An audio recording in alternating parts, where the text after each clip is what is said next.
Now, resorting to quack doctors may be a far-fetched for many, but desperation is a state that can compel people to defy such limitations, particularly in instances of difficulties with fertility and childbearing in this part of the world. For now, though, there appears to be hope for such persons with the coming together of fertility centers in the country to champion the cause. That is, to reduce the rate of fertility challenges in both men and women in the country. Safia Mutala has more. The main aim is to reduce the number of quack practitioners currently exploiting unsuspecting victims in the country. The Fertility Society of Ghana, a composition of fertility centers in the country, believes its new approach, with the backing of the Ministry of Health, will make appreciable gains. Group President Dr. Edem Hiaji tells Joy News additional measures such as the introduction of stringent regulations for practitioners will help protect Ghanaians. We are going to have regulations made by government with our help, and so the quacks would be clear, because you cannot have a license when the regulations are out and you don't meet the standards, you see. So before you come out and just write that you're a fertility center and you do this and that, there will be certain key requirements. Currently, there aren't any such things. So we're going to help the ministry, government, medical and dental council to get these regulations out as quickly as possible. That was the first subcommittee that I mentioned when I was speaking about moving forward.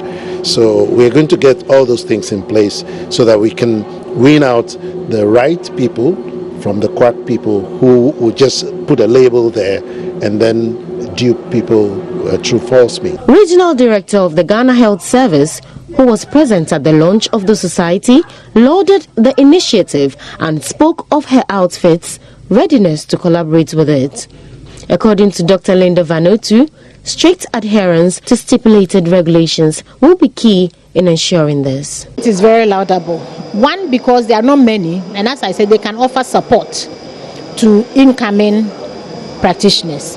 The second one is that it will help to know who is doing this fertility service, because then they can police each other, so to speak. The third one is that if anything happens, then you have an association that you can refer to. If they are on their own as individuals, it means they have to deal with individuals. But once they come together as a group, and once you're a member of a group, you follow certain things. Another thing is that, as at now, we don't have a well laid out policy or guidelines to guide this particular kind of service. So now that we have the people, and now that we have this launched, they are going to work with the ministry to come up with a policy document which will guide the practice and which can also be used as something to see whether somebody is doing the right thing or is not doing the right thing. So I think it's a good idea. Now, research shows that in Ghana, 10 women die daily due to pregnancy-related issues or childbirth. 1 in 3 pregnancies are unplanned, resulting in unsafe abortion. Now, with women representing 44% of the workforce, it is imperative to ensure the lives of women are saved in this process. Now, as the nation marks Family Planning Week, Program Manager at the Ghana Health Service, Dr. Yasante, highlights the need to intensify the campaign on family planning.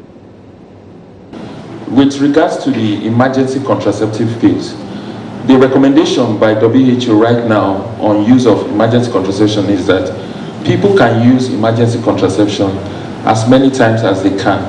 But however, there is a caveat there which says that if someone you have to use emergency contraceptive pills several times, then it's as good as for that person to go and use the normal contraceptive pills. So in essence, instead of using emergency, then in essence you can make out time to choose to use a normal method where you have the opportunity of benefiting from preventing pregnancy and also the other benefits that come along with it.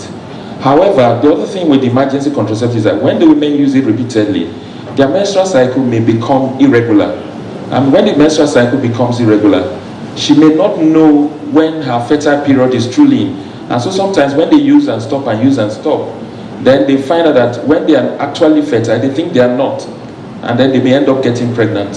This is one of the things that is associated with it. So as much as possible, if you have to use the emergency contraception, then choose a regular method and use where you benefit from preventing pregnancy, and then you benefit from other things that may be beneficial in the long time. Right, you're still watching News Desk here on your journey on Multi TV. Taking a break. When we come back, Emmanuel Abojibiafe will bring us some business. Stay with us.